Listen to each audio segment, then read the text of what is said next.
Welcome to Writers Read, and we're welcoming Kate Oliver and Bill Agosta to read again because the first time didn't quite work.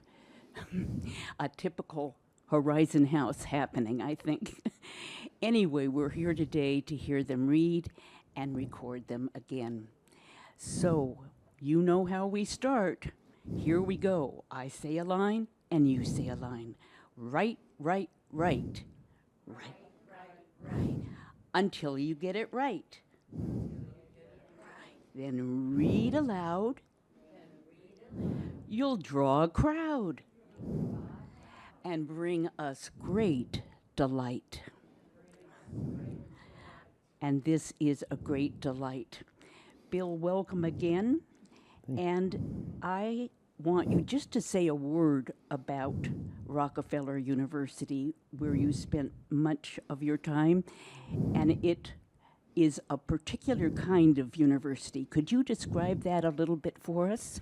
Well, what is now the Rockefeller University was founded around the beginning of the 20th century as the Rockefeller Institute for Medical Research. It became just the Rockefeller Institute for some years after it broadened out of medical research into other physics and biology and chemistry, and then it changed its name to the Rockefeller University shortly after it began accepting graduate students. Unlike any real university, it does not have any undergraduates at all. It had about 100 graduate students. Okay. In various areas, yes. Thank you for sharing that. And I'm just thinking of how much chemistry I've had in my life. I think I just had one class in high school, and I wondered how much you all remember of your chemistry class. We're glad that Bill is going to read today, but I can't believe the title of his book. So I'm going to say a word, and I want you to say it after I do. Thieves. Say it. Deceivers. And killers. Subtitle is Tales of Chemistry in Nature. So, Bill, I can't wait. The first time through was amazing, and this is going to be a second time for some of us. But thank you for coming, and thank you for reading. You may start. Thank you.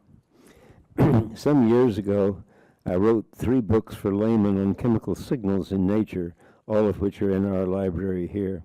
This is an extract from the last of those 3 books, which is entitled Thieves, Deceivers, and Killers. The 3 proto-scouts moved closer. They saw what looked like a lept camp up ahead, but wanted to make sure. Soon they were close enough to spot the entrance, and sure enough, there the leps were, going in and out, carrying food. The protos had been right. It was a medium-sized lept camp, and near enough to their own for a quick attack. This must be the camp of those leps they'd been encountering in recent days. 2 of the proto-scouts turned back toward home to gather reinforcements, while the 3rd stayed behind to guide the raiding party to the camp entrance. The 2 scouts made good time returning home and announced their news at once. Excitement ran through the proto compound as the story spread. A lept camp only a short distance away. For as long as anyone could remember, the protos had kept leps as slaves, and like slave owners everywhere, needed to renew their supply of captives from time to time. For the protos, nothing really worked well without leps. Without an ample supply of slaves, their whole society would disintegrate. It was not merely that the protos were lazy, but they had kept slaves for so long that they were truly unable to care for themselves. The slaves could raise young, gather food, and keep the place clean, while the protos themselves really excelled only in capturing leps. Otherwise, they spent a great deal of time lolling around the camp, acting bored, and asking the leps for something to eat. Lep slaves did all the work, and were remarkably faithful to their proto-masters, even becoming ferocious participants in slave raids on their own kind. As the scouts made their report, a well-armed raiding party of both protos and slaves gathered around them. When the group was large enough, the scouts led it out toward the Lept camp. One scout led the way over the carefully marked trail, the eager party briskly following in an orderly column. They soon made their way to the proto-scout left behind and grouped excitedly for assault. Intimidating the few Lepts encountered on the way, the raiders advanced directly to the entrance. They forced their way through the entrance, attacking and pushing their way into the camp. The Lepts did not give up easily, and soon the fighting was fierce. As the battle proceeded, the distinctive fighting styles of master and slave became apparent. The Lept slaves fought hard, slashing and stabbing the free Lepts who were defending their home. As Lept struggled against Lept, combatants were equally matched, and the clashes often ended with one or both participants injured or dead. Encounters between Lepts and Protos, however, were generally quite different. Though the Lepts were brave, they rarely attacked the Protos. The Protos themselves almost never struck a blow. If a Lept did strike a Proto, the fast-moving Proto slipped neatly away. Instead of direct physical combat, the Protos preferred using an impressive chemical weapon each one carried. The Protos needed to spray only a few drops of this chemical, and the Lepts were reduced to panic and confusion. They forgot about challenging the invaders, but turned instead on one another, suddenly fighting among themselves in chaos and turmoil. All the Protos carried this unusual chemical spray, but did not share it with their slaves. Although the slaves fought fiercely, the Protos' weapon really won the battle. In fact, the Protos generally had no trouble defeating the Lepts, even when there were no slaves in the raiding party. Meanwhile, as the conflict continued, several raiders pushed deep into the camp, searching out the Lepts' communal nursery. Here, where the Lepts kept all their young, was the Protos' real goal. Because adult Lepts would never adapt to enslavement, the Protos had no interest in them. A Lept captured at birth, however, and raised among the Protos, would accept servitude without question. Thus, the raiders began removing infants from the nursery for the trek back to the Proto compound. Lept nurses rushed about trying to save their wards, grabbing up as many as they could and running for the camp entrance and the safety beyond. Many reached the entrance, but two Protos stationed just inside barred the way to freedom. These guards did not harm the nurses, but allowed them to escape only after they released their precious loads. In this way, the young Lepts were captured, and the adults were either destroyed or cleared from their camp and dispersed. After the battle, several of the Protos carried the little ones back to their own camp, making repeated trips until the Lept nursery was emptied. They installed the captured infants in their own nursery, where, under the eyes of slave nurses, the little Lepts would learn their place in the world. This Proto home would be the only one they ever knew, and they would grow to adulthood unaware of what might have been. Any free Lept they met, they would recognize only as an enemy. For the Protos, it had been another successful raid. Several slaves had died, but the Protos themselves suffered very few injuries. Owing to their chemical weapon, the Protos could raid the Lepts with little loss of life for themselves or to their victims. If any society based on slavery could be characterized as advanced, the Protos certainly seemed so. Other slave raiders that preyed on Lepts nurseries killed as many adults as possible during their assaults. Some even ate their victims.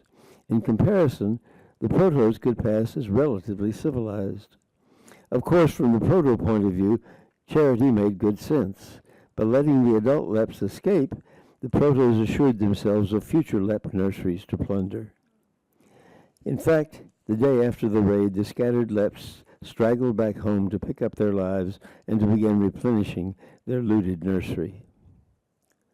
From this portrayal, we might condemn the Protos as a barbarous people. But as perhaps you knew all along, the protos are not wicked, slave-keeping humans. Both protos and lepts are tiny ants that live out their entire lives in a world no larger than a dinner table. A proto-camp consists of 1 or 2 dozen indolent masters cared for by perhaps twice as many lept slaves, all sheltered in an empty milkweed stem or perhaps within a hollow apron. Free lepts form similar colonies of 2 or 3 dozen individuals. The proto's formal name is Protomagnathus americanus, and the lepts they enslave are Leptothorax curvispinosus and 2 additional closely related species. Their little domains are spread throughout the broad-leaved woodlands of eastern North America, from Ontario to Virginia and as far west as Ohio. Slave-making ants' remarkable habits have made them a favorite of natural scientists for almost 200 years. Generations of entomologists, that is, scientists who study insects, have delighted in watching them in the field and in arranging their raids in the laboratory. If the ant's behavior seems almost human, scientists have also noted a contrary aspect that we should not overlook. While sight and sound are human beings' primary modes of communicating with one another, many of the ants' interactions depend on releasing and sensing chemicals. If lepts and protos were people, they would identify friend and foe by sight. They would mark their trails with visible signs and exchange information using written and spoken language. However, instead of depending on sight and sound, lepts and protos accomplish these things with chemicals. Other kinds of ants do the same. On meeting, 2 ants touch each other with their antennae, smelling the chemicals on each other's body for identification. They readily distinguish other ant species from their own, and within their own species they discriminate members of their home colony from outsiders. To mark their trails, scout ants deposit minute amounts of chemicals on the ground behind them as they move along. The proto-scouts that returned home to report finding the lept camp used chemicals in communicating their discovery. A chemical recruitment signal they released helped assemble the raiding party. The protos probably identified and located the lept brood by odor as well. Overall, 10 to 20 different antenna-detected chemicals signals are necessary to assure an ant colony's smooth operation. Chemicals also have a critical place in ant warfare. Most ants possess a sting that delivers a poisonous chemical to their enemies. In the strenuous fighting of the slave raid, lept slaves and free lepts frequently stung one another severely. Some kinds of ants employed other chemical warfare agents as well, such as the proto's unusual weapon. They created turmoil among the lepts and caused them to attack one another rather than the invading protos. It was the ants' extensive dependence on chemicals that brought lepts and protos to our attention. These little insects beautifully exemplify chemical interactions in creatures' lives. Just as protos and lepts do, other living creatures employ their own chemicals, sending messages, defending themselves, and carrying out 1,000 other activities. This whole world of chemical relations among plants, animals, and all other sorts of creatures was completely hidden from us until only a few decades ago. Many scientists thought chemicals now recognized as central to these relations were nothing more than cellular waste products.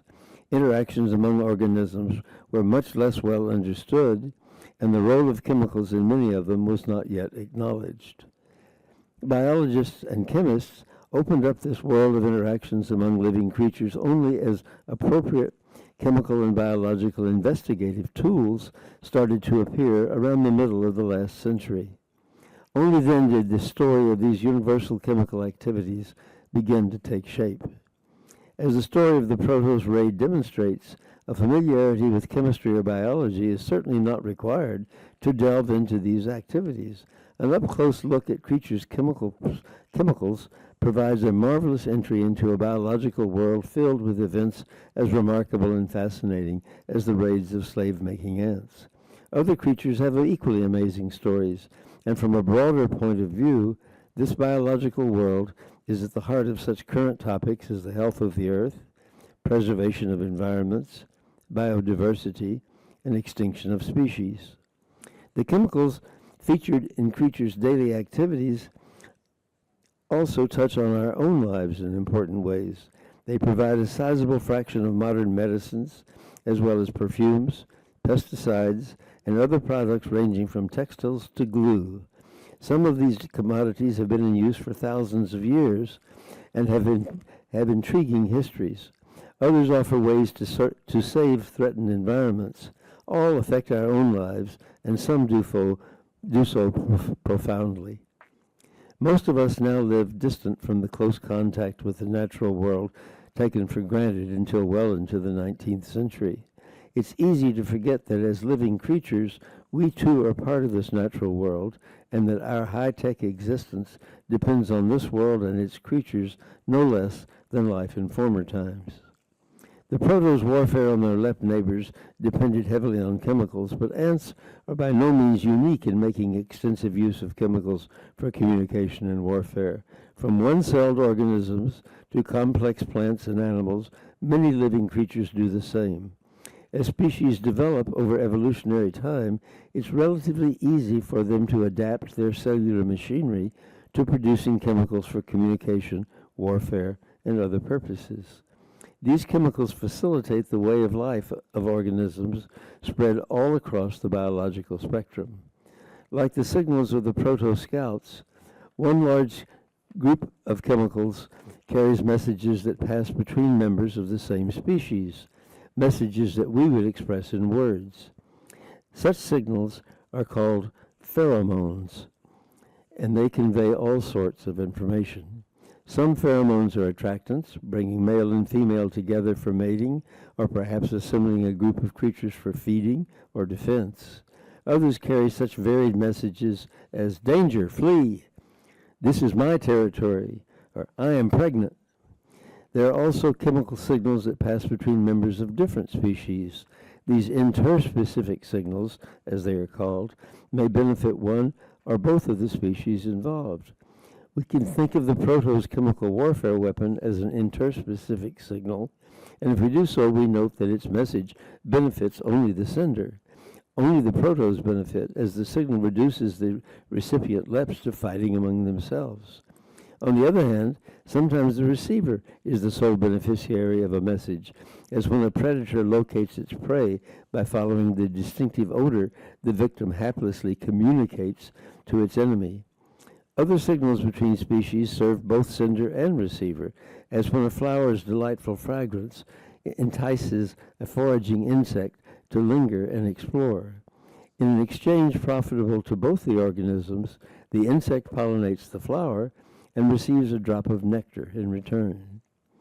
Chemicals may also supply more general information about a creature's environment. Salmon return from the sea to their native stream to spawn, guided by the distinctive odor of their birthplace. Thirsty animals follow their noses to locate life-saving water. Other chemicals are closely associated with an organism's characteristic way of life, such as the silk spun into a silkworm's protective cocoon, or the pearl an oyster fashions out of a grain of sand, around a grain of sand, to relieve its gritty irritation. Organisms, wherever they are, interact with one another to live, and chemicals mediate many of these contacts. Some interactions may be optional and occasional, but others are absolutely necessary to sustain a creature's way of life. Protos can survive only by keeping leps as slaves. Various species of slave-making ants differ in their self-sufficiency, but protos have lost the ability to care for themselves. Deprived of its slaves, a proto-colony soon deteriorates. In general, the chemical compounds that we have been talking about are different from the 3 or 4 dozen essential compounds required to sustain life. Some of these essential compounds are the building blocks for creating proteins and nucleic acids, such as DNA, that are necessary for life as we know it. Whether proteins come from blue mussels, or fir trees, or hippopotamuses, they consist of the same 20 amino acids strung together, one after another, in infinite variation. Similarly, each organism's DNA incorporates 4 units known as nucleotides, used over and over again, strung together in variable order. These amino acids and nucleotides, along with maybe 24 other compounds, are indispensable components of life on Earth. Our compounds, on the other hand, serve quite particular needs of various organisms, and for this reason we call them special chemical compounds. Different creatures may employ the identical special compound, in some cases for the same purpose, and in other cases for different ones. The carbon dioxide arising from the respiration of a crowd of ants is an aggregation signal that invites solitary ants to join their nestmates. At the same time, corn rootworms use the carbon dioxide in that living corn roots emit into the soil as a signal to lead them to their food. Creatures may also employ diverse compounds for essentially the same purpose. Different ant species mark their food trails with different chemicals, keeping their food sources secret from one another. Often, as far as we know, one living species, or perhaps a few closely related ones, have a monopoly on a particular compound. The tobacco plant, for example, synthesizes nicotine to defend itself from attack by herbivores. Herbivores are animals that feed on plants, and as a convenient way of storing nitrogen temporarily. Neither roses, nor elephants, nor starfish contain nicotine. In fact, apart from a few of tobacco's close relatives, we know of no other living organisms that makes nicotine in reasonable amounts. In the same way, other plants have devised their own distinctive defensive compounds for protection from herbivores. For millennia, humans have been borrowing these natural chemicals for their own purposes, most often as drugs. Our oldest medicine is opium, which we prepare from the opium poppy, today much as Mediterranean peoples did 4,000 years ago. Just as we do, these early communities valued opium for its ability to kill pain and impart a sense of well-being. The principal constituent responsible for these effects is a chemical compound called morphine, and morphine is outstanding in its ability to control severe pain. In poppies, morphine's toxicity and bitterness presumably repel herbivores looking for a tasty meal. In terms of monetary value, pharmaceuticals are our most important commodities from nature, but natural chemicals have long filled other needs as well. Closely allied to drugs are compounds called recreational chemicals, most of which come from plants and generally find use as mild stimulants. Caffeine from coffee and tea and nicotine from tobacco are the most popular ones. In addition, there are natural commodities unrelated to drugs. Perhaps the most ancient of these is a Chinese discovery from about 5,000 years ago. The early Chinese mastered the art of converting a protein from silkworm cocoons into the splendid textile we know as silk. For several millennia, silk manufacturing has not changed fundamentally from the Chinese process originated long ago. Other ancient developments include textile dyes and hunting poisons, as well as the perfumes and incense that have enriched human society and religion since religious times. For centuries, perfumers have created alluring scents by blending dozens of natural odorants, such as musky animal sex attractants and sweet-smelling floral oils. Instead of converting compounds from plants into medicines, we can often benefit simply by eating the plants themselves. In some cases, consuming a plant as food has a demonstrably better effect on health than using a single plant constituent as a medicine. We're far from understanding fully the connections between diet and health, but nutritionists urge us to eat at least 5 servings of fruits and vegetables each day to remain healthy. At the same time, cancer experts estimate that 30 to 35% of all cancer deaths are linked to diet. Typically, we do not know just what natural compounds in foods are medically important, although new information appears all the time. In the early 1997, University of Illinois scientists reported that a common dietary constituent, a compound called resveratrol, helps prevent cancer. Mulberries, peanuts, and grapes are particularly good sources of resveratrol. At about the same time as the report from Illinois, a Harvard group found that a diet rich in red tomatoes reduces the incidence of prostate cancer. A parallel Italian investigation extended the benefits of tomatoes to other types of cancer as well. The prospect of turning natural compounds to practical use has fueled much human activity for thousands of years. Where once trial and error guided the search for beneficial chemicals, now chemistry and biology set the course. Agricultural research and the quest for new drugs provide most of the supporting funds, but investigations extend beyond these immediate goals. The result is a lively interdisciplinary undertaking that attracts scientists from several backgrounds, some seeking marketable pharmaceuticals or agricultural products, and others pursuing more fundamental problems. In one way or another, all these scientists are probing chemically mediated interactions between living organisms and their environment. Because relations between creatures and their environments are the subject matter of ecology, this interdisciplinary undertaking goes by the name of chemical ecology. This is a particularly accessible subject to curious laymen. Unlike some other fields of active research, chemical ecology's initial inquiries are often straightforward, readily comprehensible questions, such as how do proto-scouts guide a raiding party to a nest of leps? Once you know the story of the proto's raid on the leps, this is a reasonable question, even if you know nothing about chemistry or biology. Such accessibility permits anyone to appreciate the sort of questions one kind of research scientist hopes to answer. With the answer to one question in hand, it is also simple to see how it leads to new questions to investigate. Despite chemical ecology's accessibility, answers here have come slowly, but this knowledge is now being fitted into the broader structure of biology. Progress was slow for decades because interdisciplinary subjects, such as chemical ecology, were long neglected. Research was partitioned into traditional disciplines, with the result that for years chemistry and biology moved forward on separate tracks, leaving poorly explored much that lay between them. This partitioning has now largely disappeared, but barriers were once substantial. Progress in chemical ecology also awaited the development of suitable chemical techniques.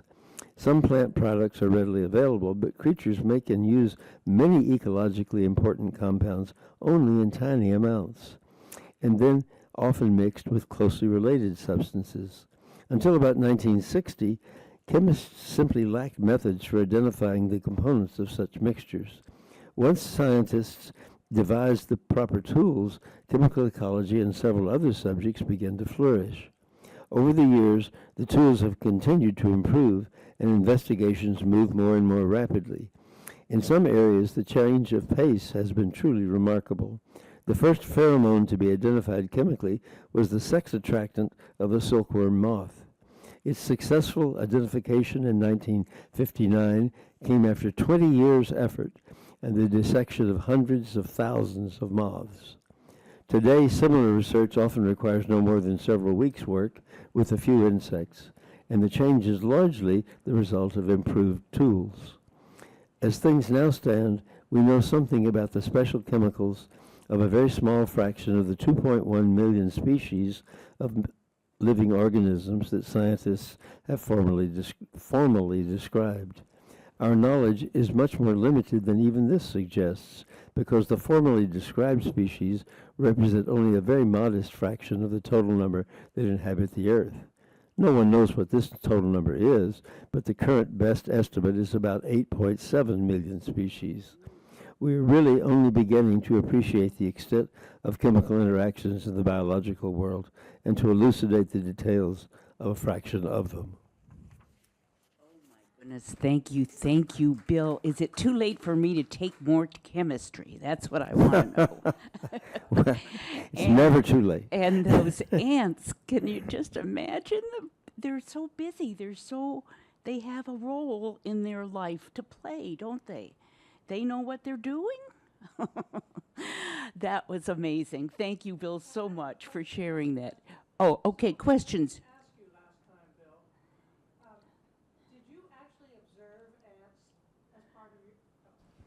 I have one right there. Did you actually observe ants as part of your, no, you? Never worked with them. Okay, thank you.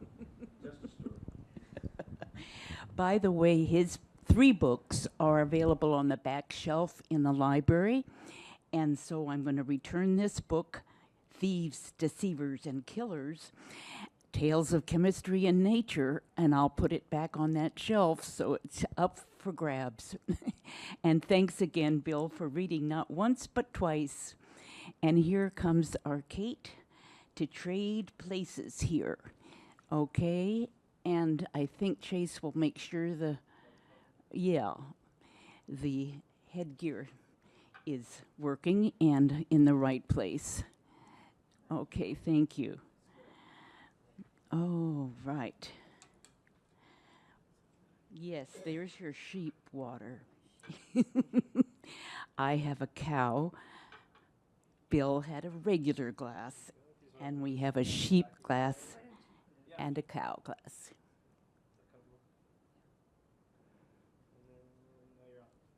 Okay. There can we hear go. me? Good. We're so grateful that we have these good mics that you don't have to be right on top of. Kate, Yes. welcome again. Thank you. And good to see you. And Kate, I'm going to have a couple of questions that you might share with us. One is, do tell us a little bit about your background so we can understand where you're coming from. Well, I was born in Billings, Montana. Oh, No, I'm not going to go that far back. I, by education, I'm a clinical psychologist, okay. and I worked in a variety of arenas using that education. Okay. So I did drug and alcohol education and also treatment, and I was a mediator, professional mediator, Oh, my. and I educated other people about drug and alcohol abuse. Oh, goodness. And I did conflict management, which Thank you for sharing that. Yes. That kind of gives me your perspective Yeah. on your story. And I asked Kate earlier this week about whether writing is a part of her day. Does she try to write every day, or does she fit it in when she wants to? Kate, tell us a little bit about how you write. Well, it's situational. And right now I am writing about my trip around the world in the 70s. Oh, my. And so it's not a travelogue. It's not a travel. No, it's personal.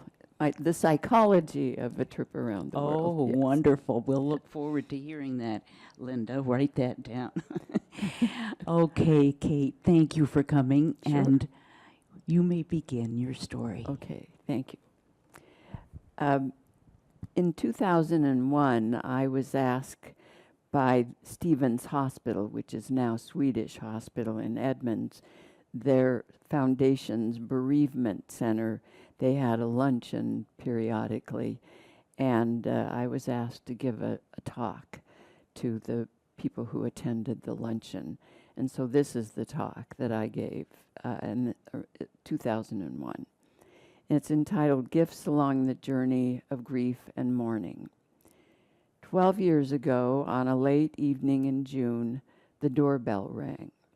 My youngest daughter, Colette, who had just graduated from high school, and I were getting ready for bed. We both came to the door wondering who would be ringing our doorbell so late at night. Colette asked, "Who's there?" And a man's voice said that he was from the Snohomish County Coroner's Office. We fearfully looked at each other and quickly opened the door. What he told us that night changed our lives and us forever. Noelle, my 23-year-old daughter, and Colette's older sister had died in a single car crash on Interstate 90 near Ellensburg a few hours earlier. She was driving back from Montana, where she'd been visiting her father, and had gone off the road, crashing into roadside rocks. She was thrown from the car and died before the ambulance arrived. Shortly after Noelle's death, I read an analogy illustrating the difference between anticipated death and sudden death. It compared anticipated death to standing on a street corner, seeing a thief run towards you, giving you the opportunity to brace yourself for what you knew was about to happen. The thief may take your valuables and knock you to the ground, but you've had a chance to prepare, albeit insufficiently. A sudden death, the analogy continues, is like having the thief approach you silently from behind, knock you to the ground, steal your valuables, and flee.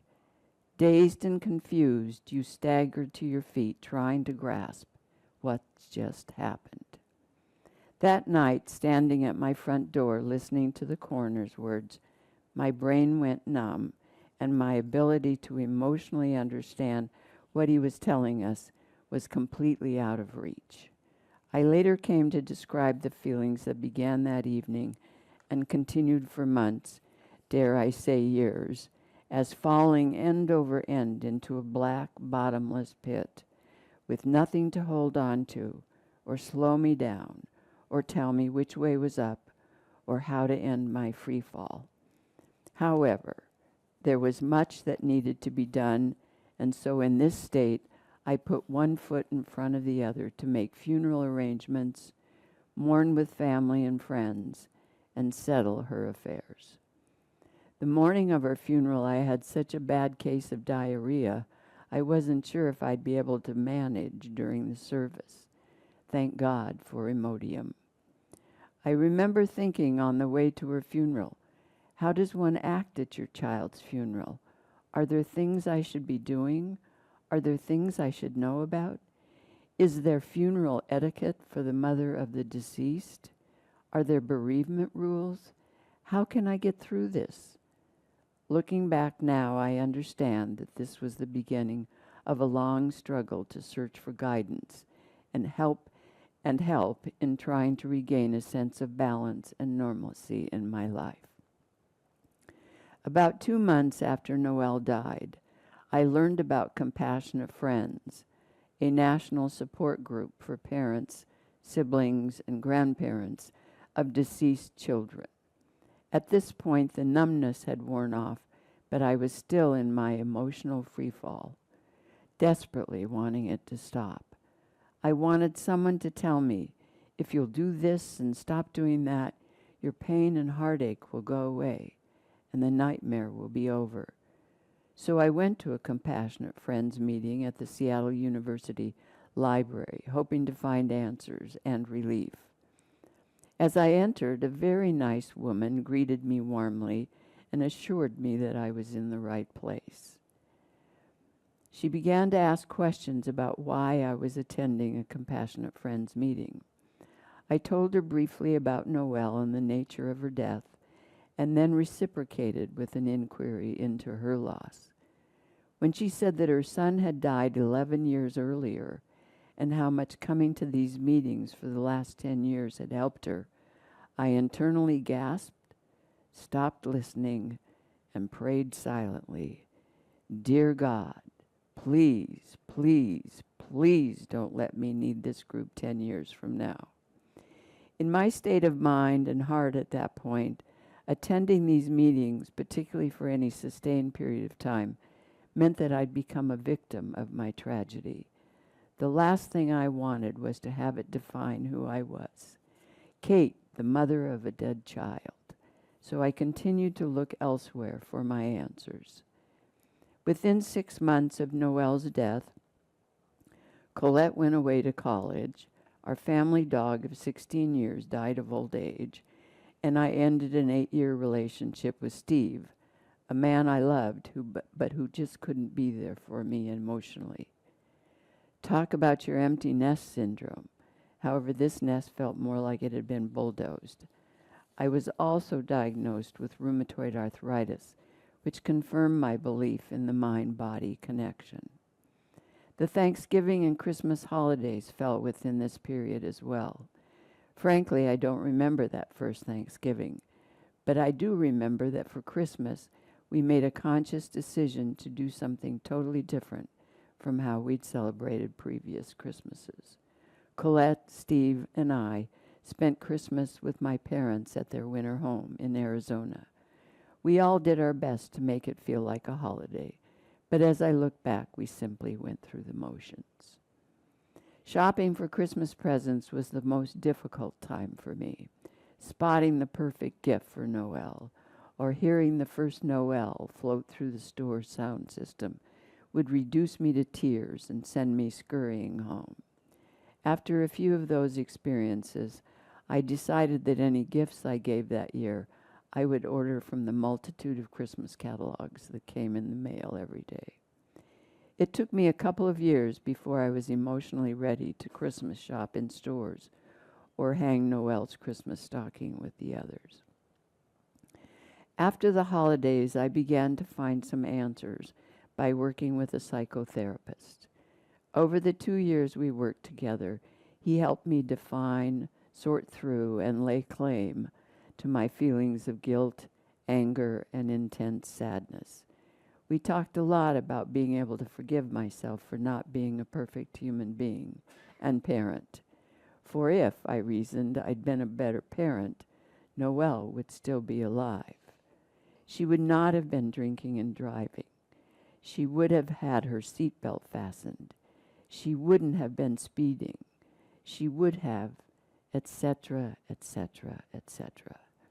He helped me understand that if I could stop beating up on myself for all the things I should or shouldn't have done, did or didn't do, I would experience a pure grief, unfettered by guilt and regret, and eventually feel better. I also remember being afraid that if I let go of my grief, I would lose my memories of Noelle as well. At that point, the two felt like they were one and the same.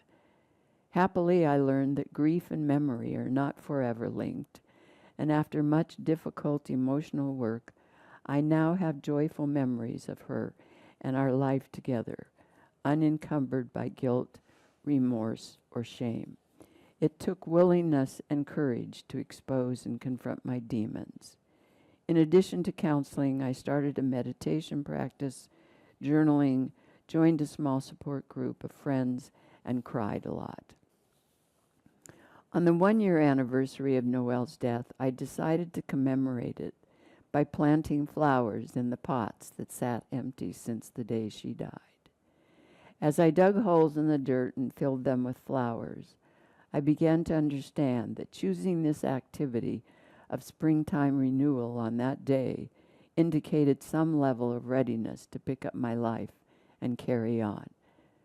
But how, I wondered, can I carry on with a bottomless, ragged, and gaping hole penetrating the very depths of my soul? How can I carry on in this exposed and vulnerable state?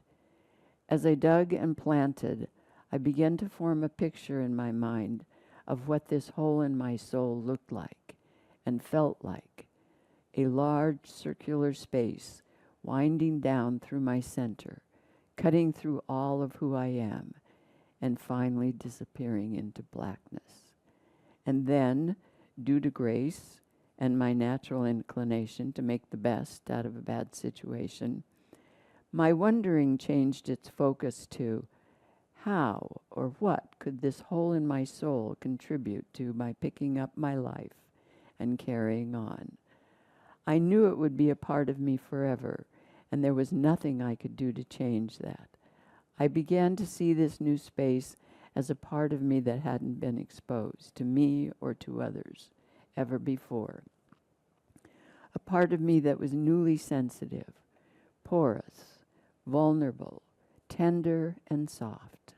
A part of me from which, with gentle and patient nurturing, all of me could learn and benefit. I had just received my first gift. My children's father, Tom, and I divorced 12 years before Noelle's death. Our son, Tim, who is 3 years older than Noelle, lived with Tom after the divorce, and the girls lived with me. Noelle, Colette, and I moved to Seattle from Montana 4 years later. The divorce not only fractionalized our family of 5, it sent respective family and friends scurrying into separate camps as well. When we all came together for Noel's funeral, it quickly became clear to me, to Tom, to our children, and several other family members that the pain, anger, and mistrust generated by the divorce and fueled over the years that followed had just been put into a very different perspective. It no longer had significance or power in our lives. It had been supplanted by something far more important, our mutual love for Noel and the grief and loss we now shared. It's another gift that continues today. When our family was thrust into grief, and each person had unique needs, ways of coping, and ways of demonstrating their grief, Tom went in search of information. He went to the crash site and talked to everyone he could find who witnessed or was involved afterwards. He also immediately felt guilty that he had contributed in some way because he had just given her the car she was driving. Colette turned to her best friend Heidi for comfort. Heidi's older brother had died a few years before, and she had great understanding and compassion for what Colette was going through. Colette went away to college 2 months later and spent the year trying to cope by partying or coming home frequently. Academics were the last thing on her mind. Tim lived in Minneapolis and for the first time felt isolated from his family. He began reconnecting and examining the priorities in his life. My parents were devastated and kept saying, "But we were supposed to die before Noel." My mother comforted herself by holding fast to her belief that it was God's will. God must have needed Noel more than we did. I did not share her belief. My natural inclination was to turn to my family, particularly Colette, my parents, or my ex-husband, but I didn't want to be a burden and interfere in their grief process, especially Colette. After all, as her parent, I was supposed to be there for her. I also felt it wasn't right to burden other family members with my pain when they were struggling with their own. So I turned to my other family, my colleagues at work, who were also trying to figure out how they should act around me and how they could help me.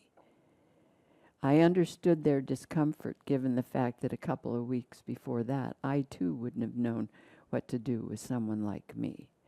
So at the end of a staff meeting one day, I shared with them how I felt and how they could help me, that I wanted to talk about Noel and I wanted them to talk about her as well, that my grief was a constant companion. Talking about her or asking me how I was doing would not trigger or exacerbate my grief. It would have just the opposite effect. The following week, my work colleagues planted a graceful Japanese snowball tree in front of our office in Noel's memory. That tree still grows and thrives today in West Seattle. Noel's ashes are buried in a family plot in Montana. 3 years after her death, Colette and I decided we wanted some kind of tangible marker close to our home. So on Noel's birthday that year, Colette and I spent the day along the Stillaguamish River, selecting 3 river rocks to be engraved and placed into a memorial garden in our backyard. Throughout that day, as we drove to and from the river, made our rock selections, hauled them to the car, and sat by the river to eat our lunch, we reminisced about Noel and our lives together. It was a wonderful day.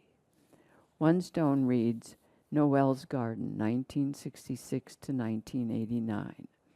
Another stone reads, Yoda Toes, Colette's nickname for Noel.